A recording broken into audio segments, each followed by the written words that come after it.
அன்புக்கும் மதிப்புக்குரிய சகோதரர்களே, அஸ்ஸலாமு அலைக்கும் வரஹ்மத்துல்லாஹி வபரகாத்துஹு.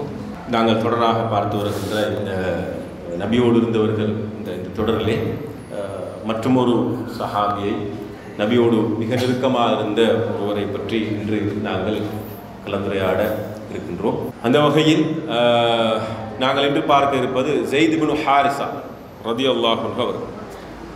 ஸைத் பின் ஹாரிஸா ரலியல்லாஹு அன்ஹு அவர்கள் மிக முக்கியமான ஒரு சஹாபி.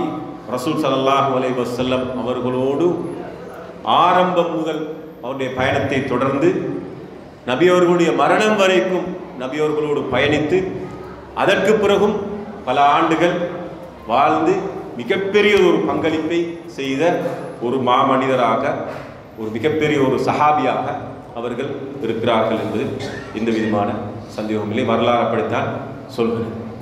ஸைத் பின் ஹாரிஸா என்று சுருக்கமாக சொல்வதாக இருந்தால், எங்களுக்கு தெரியும் ரசூல் ஸல்லல்லாஹு அலைஹி வஸல்லம் அவருடைய வளர்ப்பு மகனாக இருந்தவர் தான் இந்த ஸைத் பின் ஹாரிஸா என்கின்றவர். இவருடைய தந்தையார் ஹாரிஸா, இவருடைய தாய் உம்மு சுஅதா பின் ஸஅலபா. இவருடைய தாய் சுஅதா பின் ஸஅலபா என்கின்றவர் தான் இவருடைய தாய். உண்மையில் இவர் ரசூல் ஸல்லல்லாஹு அலைஹி வஸல்லம் அவர்களோடு இணைந்து கொண்ட வரலாறு, நபி அவர்களோடு பணி செய்வதற்காக சேர்ந்து கொண்ட வரலாறு ஒரு வித்தியாசமான வரலாறு. நான் பலமையாக சொல்வது போல ஒவ்வொருவருக்கும் ஒவ்வொரு வித்தியாசமான வரலாறு இருக்கிறது. நபியோடு எப்படி அவர்கள் இணைந்து கொண்டார்கள், இவருக்கு ஒரு வித்தியாசமான வரலாறு. அது ஒரு ஆச்சரியமான ஒரு வரலாறு. என்றால் இவருடைய தந்தையும் இவருடைய தாயும் ஒரு சந்தர்ப்பத்திலே ஒரு பயணத்தில் இருக்கின்றார்கள். அந்த சந்தர்ப்பத்தில் இவர்களை ஜாஹிலியா காலத்தில் இவர்களை ஒரு வழிப்பறி கொள்ளை செய்கின்றவர்கள் இவர்களை கொள்ளையடித்து இவருடைய மகன் ஸைதை எடுத்துக்கொண்டு சென்று விடுகின்றார். மகன் ஸைதை அவர் குழந்தையாக இருக்கின்ற சந்தர்ப்பத்தில் தாயிடமிருந்து தந்தையிடமிருந்து பறித்து எடுத்துக்கொண்டு சென்று விட்டார்.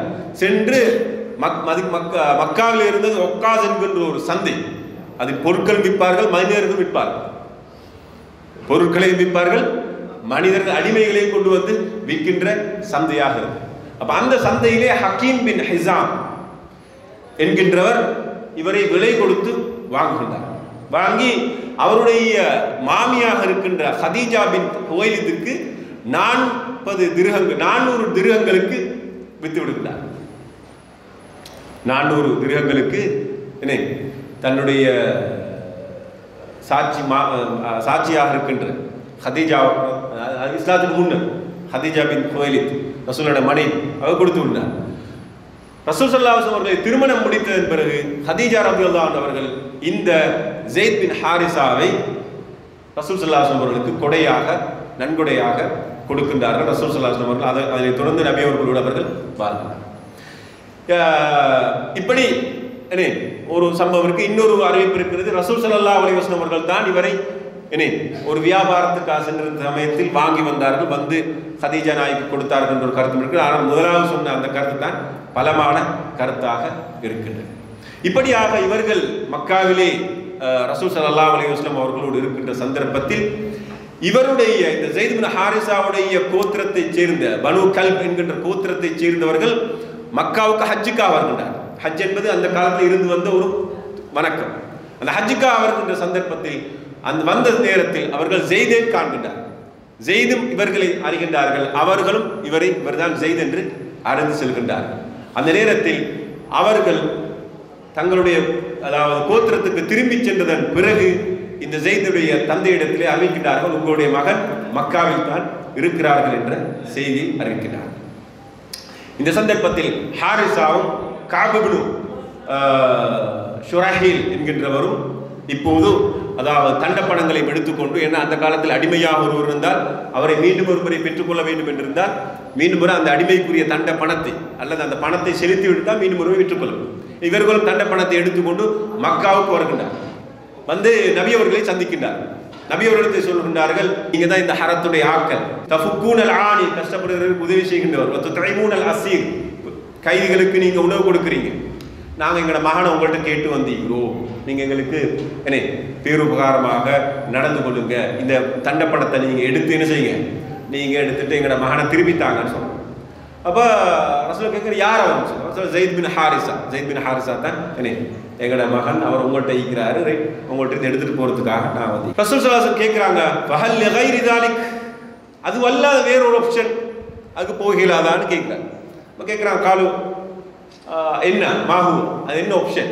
அப்போ ரசூல் சொல்றாங்க, நாங்கள் அவரை கூப்பிடு அவருக்கு சாய்ஸை கொடுப்போம், அவர் உங்களோட ஈக்கிறாரா என்னோட ஈக்கிறாருன்னு சொல்லி பார்க்கணும். நீங்கள் தண்ட பணத்தை எடுத்துக்கொண்டு போக தேவையில்லை, தந்துட்டு நீங்கள் கொடுத்துட்டு போக தேவையில்லை. நாங்கள் அவரை அழைச்சி நாங்கள் என்ன செய்வோம், அவருக்கே சந்தர்ப்பத்தை கொடுப்போம்.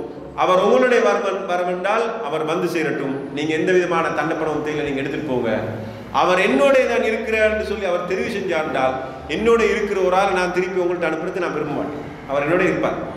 அப்போ அவங்க சொல்கிறாங்க, மிச்ச நேர்மையாக நடந்து கொள்றீங்க, இதான் மிக சரியான தீர்ப்பு, ரைட், ஓகேன்னு சொல்லி என்ன உடன்படுறேன். பிறகு ரசூல் ஸல்லல்லாஹு அலைஹி வஸல்லம் ஜெயித் பின் ஹாரிஸா அழைச்சி கேட்குறாங்க, ஹல் தாரிஃப் ஹாவுலா, இந்த ஆக்கள் உங்களுக்கு தெரியுமான்னு கேட்குறான். ரெண்டு பேரும் வந்திக்கிறாங்க. இப்போ கேட்குறா, ஓ தெரியும், யாரு? வேற எங்கட வாப்பாவும் எங்கட சாச்சாவும் தான் வந்திக்கிறதாக சொல்கிறேன். சொல்றான், ஃபானமன் கத் அலிம்த வராய்த ஸஹபத்தில ஃபக்தர்னி ஃபக்தர் அவ் இக்தர்ஹுமா, உங்களுக்கு தெரியும், நீ என்ன பற்றி உங்களுக்கு தெரியும், நீ என்னோட இந்த காலம் விரும்பிக்கிறீங்க, நீ விரும்பினா அவரை என்ன தெரிவு செய்யுங்க, விரும்பினா அவர்களை தெரிவு செய்யுங்க. இப்போ ஜெயித் அந்த நேரத்தில் சொல்றாரு, உங்களை விட மேலாக கருதுறதுக்கு எனக்கு யார் ஈக்குது? நீங்க எனக்கு உம்மா வாப்பா ரெண்டு பேர்ட அந்தஸ்தை நீங்க ஈக்கிறீங்க என்று சொன்னோன்னே அவட பாப்பாவும் அவட சாட்சம் பார்க்குறான், வை ஹப்பியா ஜெயித், ஜெயித் உனக்கு கேடுண்டா ஆட்டும், ரைட், உனக்கு கேடுண்டா மின்னிய கதர் ஆயிட்டு, ரைட், சொல்றாங்க தக்தாருல் உபூதியா அலல் ஹுர்ரியா, அதாவது சுதந்திரத்துக்கு பதிலாக அடிமைத்துவத்தை நீங்க தெரிவு செய்றீங்களா? எனக்கிட்ட வாப்பட்ட வந்து சுதந்திரமா வாழ்றதை விட்டுட்டு இந்த மனுஷன்ட்ட அடிமையா வாழ்றதுக்கு நீங்க விரும்புறீங்களான்னு கேட்டோன்னே ஜெயித் அவர் சொல்றாரு, நான் நிச்சயமா நான் தான் விரும்புகிறேன். இன்னி கத் ரஅய்து மின் ஹாதர் ரஜுலி ஷைஅன் மா அன பில்லதி அக்தாரு அலைஹி அஹதன் அபத், அதாவது நான் இந்த மனிதர்கிட்ட ஒரு விஷயத்தை காண்றேன், அந்த விஷயத்தை வச்சுக்கொண்டு எனக்கு வேற ஒன்றை தெரிவு செய்ய இயலாது, அவ்வளவு முக்கியமான விஷயம் என்ன அவர்கிட்ட ஈக்குது என்று சொல்லிட்டேனே. சொன்னது ப்ரோ ரசூல் ஸல்லல்லாஹு அலைஹி வஸல்லம் செய்றாங்க, அந்த ஜெயித் அவரை எடுத்துக்கொண்டு மக்காவுக்கு அந்த கஅபத்துல்லாஹ்வுக்கு வெளியே அந்த துண்டில் வந்து சொல்றாங்களே, யாமன் ஹதர், இங்கே வந்திருக்கிறார்கள் எல்லாம் தெரிஞ்சவங்க, இஷ்ஹது அன்ன ஜெய்தன் இப்னி, ஜெயித் என்னுடைய மகன், அரிசு வயுர்சினி, நான் அவருக்கு வராசத்தை கொடுப்பேன், அவற்றிலிருந்து நான் வராசத்தை பெற்றுக்கொள்வேன். அப்பதான் ரசூல் என்ன செய்றாங்க, அண்டையிலிருந்து ஜெயித் பின் ஹாரிஸா என்று சொன்னவர் ஜெயித் பின் முஹம்மது என்று அழைக்கப்படுது இஸ்லாம் வரும் வரை. ஜெயித் பின் ஹாரிஸா என்று சொல்லப்படுற அன்றிலிருந்து ஜெயித் பின் முஹம்மதுன்னு சொல்லி அழைக்கப்படுது. அப்ப இந்த சம்பவம் இஸ்லாத்துக்கு முன்னர் நடந்த ஒரு வரலாறு நீக்குது, இல்ல இஸ்லாத்துக்கு பிறகுதான், அதாவது இஸ்லாம் வந்ததுக்கு பிறகு நடந்த ஒரு கருத்து. இஸ்லாத்துக்கு முன்னர் நடந்த சொல்றாக்கள் மிக்கிறாங்க, இல்லை இஸ்லாத்துக்கு பின்னர் வந்த நடந்த சொல்றாக்கள் மிக்கிறாங்க. ஏன்றால் இஸ்லாத்துக்கு பின்னர் இந்த சம்பவம் நடந்திருக்க வாய்ப்பு இருக்குது என்று அவர் சொன்னாரு. இந்த மனிதர்கிட்ட ஒரு விஷயம் இருக்குது, அந்த விடயம் என்ன நான் என்ன இவரோடு என்னை தொடர்ந்து இருக்கிறதுக்கு எனக்கு நான் மேலாக கருது காரணமாகிறது. அந்த விடயம் என்னன்னா இஸ்லாம், அந்த விடயம் என்னன்னா இஸ்லாம். ஏன்னா இஸ்லாத்தை நான் உங்களோட திரும்பி வந்துட்டேன், நான் திரும்ப எனக்கு இந்த இஸ்லாத்தோட வாழறதுக்குரிய சந்தர்ப்பம், நபியோடு இருக்கிறதுக்குரிய சந்தர்ப்பம். இவர் நபி அல்ல, இப்ப சாதாரண மனிதர் அல்ல, இவர் நபி. அப்ப அந்த நபியோட மார்க்கத்தோட இருந்து பணி செய்யறதுக்குரிய அவகாசம் எனக்கு இங்கே தான் நீக்குது, உங்களோட வந்து எனக்கு கிடைக்காது. எனவே நான் என்ன செய்யறேன், வாப்பாவை தெரிவு செய்யறதை விட இந்த மனிதரை தெரிவு செய்கிறேன் சொன்னதாகவும் ஒரு வரலாறு. எனவே இந்த ஜெயித் பின் ஹாரிஸா ரலியல்லாஹு அன்ஹு அவர்கள் இஸ்லாத்தை ஏற்றுக்கொண்டதை பொறுத்த வரைக்கும், ஏற்றுக்கொண்ட அந்த வரலாற்று பின்னணியை பொறுத்த வரைக்கும், அதாவது ஒரு சிலருடைய கருத்துப்படி முதலாவதாக அவ்வலுமன் அஸ்லம ஜெயித் பின் ஹாரிஸா, முதலாவதாக இஸ்லாத்தை ஏற்றுக்கொண்டவர் இவர் தான் ஒரு கருத்தி. அப்படின்னா ஆண்கள் அப்படி ஒரு கருத்தி அல்ல, பெண்கள்ல முதலாவது இஸ்லாத்தை ஏற்றுக்கொண்டவர் ஹதீஜா, ஆண்கள்ல முதலாவது இஸ்லாத்தை ஏற்றுக்கொண்டவர் ஜெயித் என்று ஒரு கருத்துமி, அல்லது ஆண்கள்ல முதலாவது இஸ்லாத்தை ஏற்றுக்கொண்ட அபூபக்கர் ரலியல்லாஹு அன்ஹு, சிறுவர்கள்ல முதலாவது இஸ்லாத்தை ஏற்றுக்கொண்டவர் அலி ரலியல்லாஹு அன்ஹு, அடிமைகள்ல முதலாவது இஸ்லாத்தை ஏற்றுக்கொண்டவர் ஜெயித் பின் ஹாரிஸா ரலியல்லாஹு அன்ஹு என்கின்ற கருத்தி. எனவே எப்படியோ முதல் நாள் வரையில் ஒருவர் என்பதில் எந்த விதமான சந்தேகமும் இல்லை. அப்ப ரசூல் ஸல்லல்லாஹு அலைஹி வஸல்லம் அவர்கள் இஸ்லாத்தை சுமந்து கொண்டு வந்ததுக்கு பிறகு முதலாவது தன்னை மனைவிக்கு சொல்றாங்க, ரெண்டாவது தன்னுடைய மிக நெருக்கமான நண்பர் யாருக்கு? அபூபக்கர் ரலியல்லாஹு சொல்றாங்க. மூணாவது தான் வளர்த்து வருகின்ற அலி ரலியல்லாஹு சொல்றாங்க. நாலாவது தன் வீட்டில் வேலைக்காரன்னு சொல்றாங்க. ஸெய்த் பின் ஹாரிஸா யாரு? அவருடைய அடிமை. சரி, அவருக்கு பணி செய்கிறார். அப்ப இஸ்லாத்தை ரசூல் ஸல்லல்லாஹு அலைஹி வஸல்லம் அவர்கள் இவருக்கு தான் முதலாவது சொல்லணும், இவருக்கு தான் முதலாவது சொல்லணும் பார்க்கல. சில பேர் சமூகத்திலே பெரிய ஆட்களுக்கு சொல்லிட்டு தான் மற்ற சொல்லணும், சுதந்திரமானாக்களுக்கு சொல்லி முடிச்சுதான் எல்லாருக்கும் சொல்லணும் இல்லை. ரசூலோட பன்மைத்துவத்தை பாருங்க. ரசூலோட முதலாவது அங்க ஒரு ஆணு மீக்கிறார், ஒரு பெண்ணு மீக்கிறார், ஒரு அடிமை மீக்கிறார், எஜமானு மீக்கிறார், சிறுவர் மீக்கிறார், ரைட், எல்லாரும் மீக்கிறார். அப்ப முதல் 4 பேரும் என்ன இஸ்லாத்தை ஏற்றுக்கொண்டவர்கள். ஒரு சான்று என்னென்றார், ரசூல் ஸல்லல்லாஹு அலைஹி வஸல்லம் அவர்கள் எந்த விதமான அதாவது மனிதர்களுக்கு மத்தியில் இருக்கிற இந்த வேறுபாட்டை அவர் கண்டுகொள்ள இஸ்லாத்தை சொல்றது. ஆணுக்கும் சொன்னாரு, பெண்ணுக்கும் சொன்னார், தலைவருக்கும் சொன்னாரு, அபூபக்கர் ரலியல்லாஹு தலைவர், அடிமைக்கும் சொன்னார், சின்ன பிள்ளைக்கும் சொன்னாரு, பெரிய பிள்ளை பெரிய ஆட்களுக்கும் சொன்னார். அலி ரலியல்லாஹு 10 வயசு சின்னவர், அவருக்கும் சொன்னார். 10 வயதுன்னு சொல்லினேன் அவருக்கு நீங்க ஓகே கொஞ்சம் சொன்ன தாமை சொல்லாமன்னு சொல்லி தாமதப்படுத்துங்க. அது ரசூல் ஸல்லல்லாஹு அலைஹி வஸல்லம் இருந்து ஒரு மிக முக்கியமான ஒரு வழிமுறை எடுத்த பாக்கியம், ரைட். அப்ப ஸெய்த் பின் ஹாரிஸா ரலியல்லாஹு அன்ஹு அவர்கள் ரசூலோட மிக நெருக்கமா இருந்தவர். எந்த விதமான சந்தேகம், மிக மிக நெருக்கமான இருந்தவர்கள் ஒருவர், ரசூலோட இருந்தவர், அவருடைய நிழல் போல இருந்தவர் சொல்லி. ஏன்னா ரசூலோட வீட்டிலே வளர்ந்தவர். ரசூல்லா அதாவது ஜாஹிலியா காலத்திலே ரசூல்லாவோட சேர்ந்து கொள்றார் அடிமையாக. ரசூல்லா பிறகு இஸ்லாத்தை முதலாவதாக ஏற்றுக்கொண்டவர். சரி, முதலாவது ஏற்றுக்கொண்டவர்கள் ஒருவராகிறார். அப்ப இவருடைய பங்களிப்பு அளப்பரிய, எண்ணிலடங்காத பங்களிப்பு. அப்ப ஒரு சில விடயங்களை மட்டும் சுட்டி காட்டலாம்னு நினைக்கிறேன். ரசூல் ஸல்லல்லாஹு அலைஹி வஸல்லம் அவர்கள் எங்களுக்கு தெரியும் மிக முக்கியமான ஸெய்த் பின் ஹாரிஸா ரலியல்லாஹு அன்ஹு பங்களிப்பு தான் ரசூல் ஸல்லல்லாஹு அலைஹி வஸல்லம் அவர்கள் தனக்கு பாதுகாப்பாக அல்லது தனக்கு துணையாக தாய்வுக்கு அழைச்சு கொண்டு போறது இந்த ஸெய்த் பின் ஹாரிஸா. இப்போ ரசூல் ஸல்லல்லாஹு அலைஹி வஸல்லம் செய்றாங்க, மக்கால தௌவா பிரச்சாரத்தை ஆரம்பிக்கிறாங்க. மக்கால தௌவா பிரச்சாரத்தை ஆரம்பிச்சு கடுமையான சவால்கள் எதிர்கொள்றாங்க. அவரோடு இருக்கிறவர்கள் எதிர்கொள்றாங்க. பிறகு ரசூலுல்லாஹ்வுடைய மனைவி ஹதீஜா ரலியல்லாஹு மரணிக்கிறாங்க. பிறகு ரசூலுல்லாஹ்வுடைய சாச்சா அபூ தாலிப் மரணிக்கிறாங்க.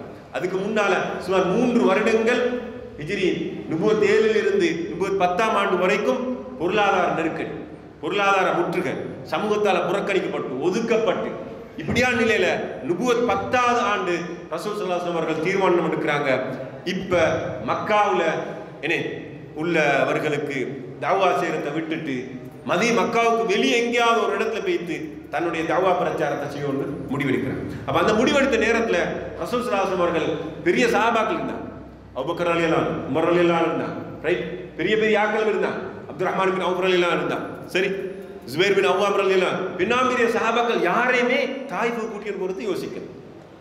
அது ரசூலுல்லாஹ்வோட ஒரு ஸ்ட்ராட்டஜிக்கல் அப்ரோச், ஒரு ராஜதந்திர நகர்வுன்னு சொல்லி ஒரு அற்புதமான ஒரு தீர்மானம். ஏண்டா ரசூல் ஸல்லல்லாஹு அலைஹி வஸல்லம் அவர்கள் இப்ப ரகசியமா தான் மக்கால இருந்து தாய்ஃபுக்கு வெளியே போறது முயற்சிக்கிறாங்க.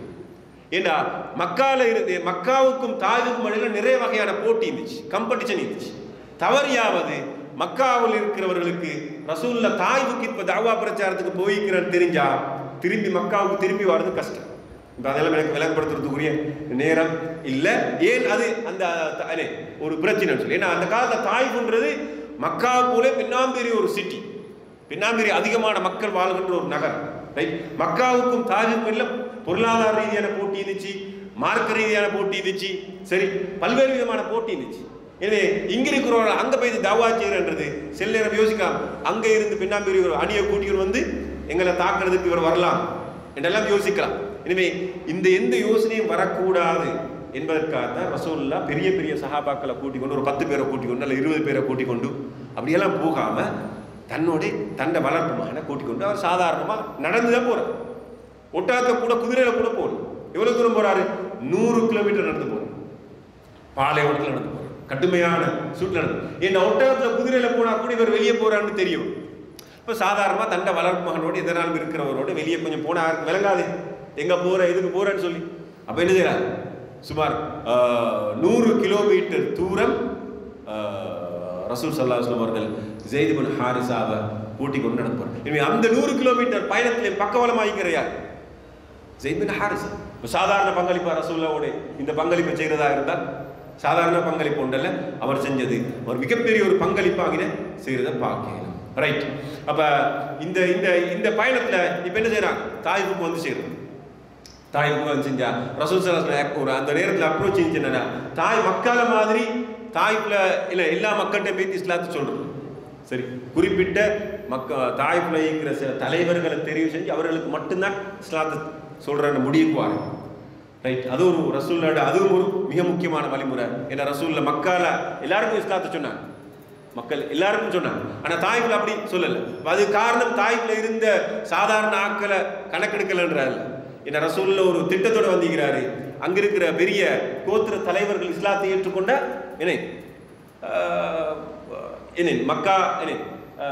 மக்கா போல அல்ல அவங்க அதிகமான ஆட்கள் இஸ்லாத்தை ஏற்றுக்கொள்ளும். அடுத்து அவர்கிட்ட ஒரு விஷயம் என்னன்னா, அவர் வெறுமனை இஸ்லாத்தை மட்டும் சொல்றதுக்கு வரல. அப்படின்னால் இந்த கவனம் தாயிஃபுக்கு ரசூல்ல போர் என்னத்துக்குன்னா, தாயிஃப்ல உள்ள மக்கள் இஸ்லாத்தை ஏற்றுக்கொண்டு அவர்கள் இஸ்லாத்தின் காவலர்களாக மாறுவார்கள் என்றிருந்தால் அதனை பயன்படுத்தி மக்காவுக்கு எதிராக என்ன செய்யணும்? மக்கா குறைஷி காவலர்களுக்கு எதிராக ஒரு படையெடுத்து வரையணும். எப்படி ரசூல்ல மதீனாவுக்கு போய்த்துட்டு மீண்டும் ஒரு முறை மக்காவாசிகளோட யுத்தம் செஞ்சாங்களோ, ரைட், சரியா? ஏன்னா இப்போ கடுமையான எதிர்ப்பு தான் மக்கால இருக்குது. தாயிஃபுக்கு போய் தானே அவன் அதனால் யோசிச்சாங்க, தாயிஃபில் உள்ள சாதாரண மக்களை சந்திக்கிறதை விட பெரிய மக்களை சந்திக்கிறதுக்கு ரசூல் ஸல்லல்லாஹு அலைஹி வஸல்லம் முடிவெடுத்து அந்த முடிவில் 3 பேரை சந்திக்கிறாங்க. அப்து யாலை, மஸ்ஊத், ஹுபைப் என்கின்ற 3 பேர். இந்த 3 பேரையும் சந்திச்சு அவங்க 3 பேரும் சமூக தலைவர்கள். அவர்கள் இஸ்லாம் சொல்றாங்க, அவர்கள் இஸ்லாத்தை ஏற்றுக்கொள்ளவும் இல்லை. அவர் கடுமையான ஒரு பனிஷ்மெண்ட்டை ரசூல் ஸல்லல்லாஹு அலைஹி வஸல்லம் அவர்கள் கொடுத்த பார்க்கணும்.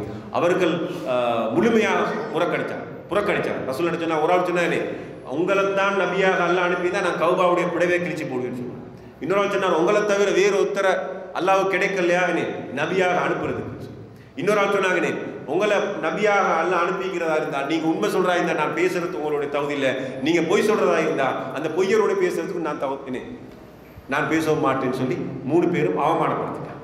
அவமானப்படுத்தின போது ரசூல் சொன்னாங்க என்ன தெரியுமா? ஒரு செய்தியை சொன்னாங்க, நீங்க செஞ்சதை செஞ்சிட்டீங்க, நீங்க தான் ஏற்றுக்கொள்ளல. ஆனால் எந்த காரணம் கொண்டும் நான் உங்களோட ஊருக்கு வந்து இந்த பிரச்சாரம் செஞ்சேன்னு சொல்லி நீங்க மக்காவுக்கு தெரியப்படுத்துவான, இது அப்படியே மறைச்சிடுங்க என்று சொல்லுங்க. சரி, பிறகு ரசூல் ஸல்லல்லாஹு அலைஹி வஸல்லம் செய்றாங்க, அந்த ஊர்ல 10 நாட்கள் இருந்து சமூகத்தில் இருக்கிற எல்லா தலைவர்களையும் சந்திச்சு இஸ்லாத்தை முன்வைக்கிறாங்க. அவ யாருமே ஏற்றுக்கொள்ள. கடைசியா அந்த ஊர் மக்கள் என்ன செய்யறாங்க, இவர் ரசூல் ஸல்லல்லாஹு அலைஹி வஸல்லம் அவர்களை 10 நாட்களுக்கு பிறகு தாயிஃபை விட்டு விரட்டுற நேரம் ஒரு வழிமுறையை கையாளுறாங்க. அந்த தாயிஃபில் இருக்கிற சின்ன பிள்ளைகள், ஒரு மற்ற பைத்தியக்காராக்கள், இந்த ஆக்கள் எல்லாத்தையும் உண்டு சேர்த்தி அந்த தாயிஃபிலேருந்து வெளியே வார அந்த ஊரை விட்டு வெளியே வார இல்லையில அவங்கள 2 லைனா இப்படி வச்சு ரசூல் ஸல்லல்லாஹு அலைஹி வஸல்லம் அவர்களும் ஸைத்ரா பின் ஹாரிஸா ரலியல்லாஹு அன்ஹு செய்றாங்க. அதுக்கு நடுவால தான் போகும், வேற அதுக்கு வெளியே போயில. ஏன்னா 2 பக்கத்தால மதில் போட்ட மாதிரி 2 அணியை வச்சுக்கிறாங்க. அணியை வச்சு அவங்களோட கையில கல்லை கொடுத்து அவங்க ரசூல்லவே ஸைத் பின் ஹாரிஸா ரலியல்லாஹு அன்ஹு அவர்களே கடுமையா கல்லால் அடிச்சு துன்புறுத்துறாங்க. சரி, கொஞ்சம் நெஞ்சமான துன்புறுத்தல் அல்ல, சுமார் 5 கிலோமீட்டர் தூரம் வரைக்கும் அப்படியே கல் அடிச்சுடுவாங்க. 5 கிலோமீட்டர் தூரம் வரும். சரி, ரசூலோட மேனில் இந்த ரத்தம் அடியுது. ஸைத் பின் ஹாரிஸா ரலியல்லாஹு அன்ஹு தண்ட மேனியை கொடுத்து ரசூல்லா காப்பாத்துறதுக்கு எல்லா வகையான முயற்சியை மேற்கொள்றாங்க. ஆனா அதுக்கு மேலே ரசூலோட மேனியில புனிதமான அந்த மேனியில வந்து கற்கள் பட்டு அது ரத்தம் அடிஞ்சு ரசூல் ஸல்லல்லாஹு அலைஹி வஸல்லம் அவர்கள் கடுமையாக துன்பப்படுகின்றார்கள். கடைசியா என்ன செய்யறாங்க, ஒரு 5 கிலோமீட்டர் கடந்து வந்தது புறவே ஒரு தோட்டத்துக்குள்ள இவங்க 2 பேரும் நுழைஞ்சத்தோட அந்த தோட்டம் வந்து மக்காவில் இருந்த ஒரு மிகப்பெரிய ஒரு செல்வந்தர் சொந்தமான தோட்டம். சரி, நான் சொன்னேன் மக்காவுக்கும் தாயிஃபுக்கும் இல்லை நிறைய தொடர்பு இருந்துச்சு. தாயிஃப்ல மக்காவாசிகளோட நிறைய பேர் வியாபாரம் விளைச்சல் நிலங்களும் இருந்துச்சு. அப்ப அந்த விளைச்சல் நிலத்துக்குள்ளே இவங்க நுழைஞ்ச பிறகு அங்க ஒரு வித்தியாசமான ஒரு சம்பவம் நடைபெறுறது. அப்ப அதனை தொடர்ந்து இவங்க பார்த்தாங்க, என்னடா அந்த தோட்டத்துக்குள்ள போறது எங்களுக்கு ஆபத்துன்னு சொல்லி பிள்ளைகளும் மடையர்களும் திரும்பி வந்துட்டாங்க. ரசூல் ஸல்லல்லாஹு அலைஹி வஸல்லம் அவர்கள் அங்கே இருந்து பிறகு என்ன செய்யறாங்க, தனியாகத்தான் நடந்து மீண்டும் ஒரு முறை மக்காவுக்கு வந்து சேர்கின்ற அந்த வரலாற்றை பார்க்கணும். இந்த அவ்வளவு வரலாற்றிலே இந்த அவ்வளவு அந்த சோதனைகள் துன்பங்கள்லையும் ரசூலோடு இருந்தவர் ஸைத் பின் ஹாரிஸா ரலியல்லாஹு அன்ஹு. அவர்களுடைய பங்களிப்பு அந்த சுமார் 8 நாட்கள், முதலாவது 100 கிலோமீட்டர் நடந்து போனார், பிறகு 10 நாட்கள் அங்கே தங்கி இருந்தார், பிறகு பல துன்பப்பட்டார், பிறகு திரும்பி வார அவ்வளவு சோதனையும் தாங்கிக் கொள்வதில் ஸெய்த் பின் ஹாரிஸா ரலியல்லாஹு அன்ஹு அவர்கள் ரசூலுல்லாஹ்வோடு நெருக்கமாக இருந்ததை பார்க்கிறோம். ரைட். அதுக்கு பிறகு ஸெய்த் பின் ஹாரிஸா ரலியல்லாஹு அன்ஹு அவர்கள் என்ன செய்றாங்க, மக்காவுக்கு வந்து ஒரு சில வருடங்களுக்கு பிறகு ரசூலுடைய கட்டளையின் பிரகாரம் மதீனாவுக்கு ஹிஜ்ரத் சென்றாங்க. மதீனாவுக்கு ஹிஜ்ரத் சென்று அவர்கள் சஅத் இப்னு ஹைஸமா என்பவருடைய வீட்டில் தான் அங்கே தங்குறாங்க. ரசூல் ஸல்லல்லாஹு அலைஹி வஸல்லம் அவர்கள் இந்த இவருக்கும் ஸெய்த் பின் ஹாரிஸா ரலியல்லாஹு அன்ஹுக்கும் உஸைத் பின் ஹுதைர் என்கின்ற ஒரு அன்சாரி தோழருக்கும் இடையில அவர்கள் இருவரையும் நண்பர்களாக சகோதரர்களாக சேர்த்து வைக்கிறார். அப்ப இது அவர்கள் மக்காவிலிருந்து மதீனாவுக்கு ஹிஜ்ரத் போனது மிகப்பெரிய பங்களிப்பு, மார்க்கம் செஞ்ச பங்களிப்பு.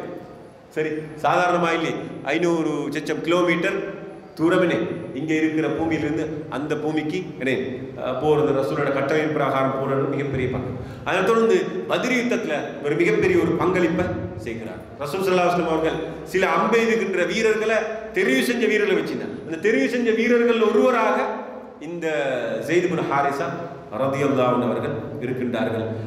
இதன் மூலமாக அவர்கள் அதாவது முஸ்லிம்களுக்கு வெற்றியை பெற்றுக் கொள்வதற்கு மிகப்பெரிய பங்களிப்பை செய்கிறத பார்க்கலும். அதே நேரத்தில் நான் சொன்னேன் ஏற்கனவே, அதாவது பத்ருக்காக ரசூல் ஸல்லல்லாஹு அலைஹி வஸல்லம் போர் நேரம் பலர் ஒரு ஒட்டகத்தை ஷேர் பண்ணி கொண்டு போனார். ரைட், பலர் ஒட்டகத்தை 2 பேர் 3 பேர் 4 பேர் சரி ஷேர் பண்ணி கொண்டு ஒரு ஒட்டகத்தை போனோம். அதில் ரசூல் ஸல்லல்லாஹு அலைஹி வஸல்லம் அவர்கள், அலி இப்னு அபீ தாலிப், ஸெய்த் பின் ஹாரிஸா இவங்க 3 பேர் ஒரு ஒட்டகத்தில் மாறி மாறி போனதாக வருது. அந்த பாக்கியம் ஒரு கிடைக்கும். ரசூலோட ஒட்டகத்தை ஷேர் பண்ணி கொண்டு போகிற அளவுக்கு ரசூலோட மிக நெருக்கமாக அவர்கள் இருந்திருக்கிறான்னு பார்க்க. இப்படியாக அதற்கு பிறகு ரசூல் சேகர் அதாவது ரசூலுல்லாஹ்வுடைய தலைவர்கள் 37 பேர் தலைவர்கள் இவர் ஒருவர். அதாவது 37 தலைவர்கள், ரசூலுடைய பிரதானமான 37 தலைவர்கள்ல அந்த முக்கியமான ஒருவர் இவர். அதுல 22 பேர் ஷஹீத் ஆயினாங்க. அந்த 22 பேர் ஷஹீதானவர்கள் ஒருவர் இவர். முஅத்தா போராட்டத்தின் போது என்ன செய்யறாங்க, இவர் ஹிஜ்ரி 8ஆம் ஆண்டு முஅத்தா போராட்டத்தின் போது கிறிஸ்துவின் 629ஆம் ஆண்டு இவர்கள் ஷஹீதாகினார்கள்.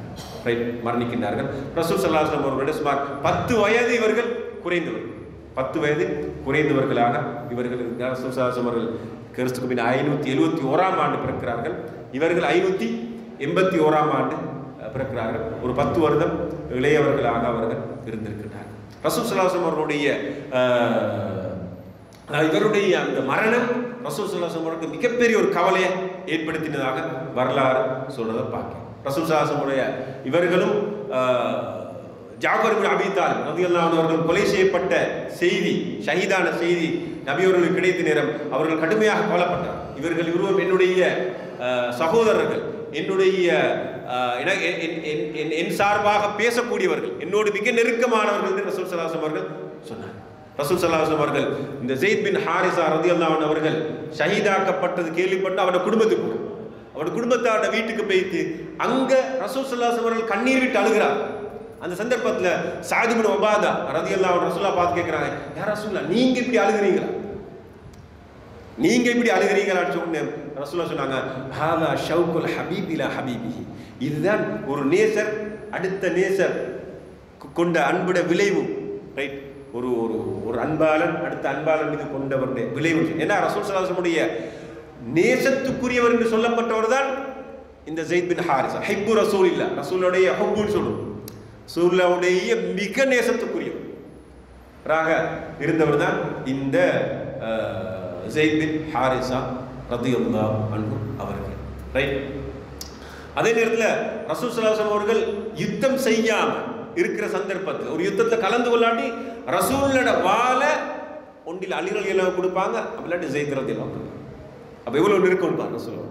ரசூலோட வாழ ரசூல் யுத்தத்தை கலந்து கொள்ள சந்தர்ப்பத்தில் ஒன்றில் அலி ரலியல்லாஹு கொடுப்பாங்க, அப்படி இல்லாட்டி ஸெய்த் ரலியல்லாஹு அன்ஹு அவர்களை கொடுக்கிறத பார்க்க.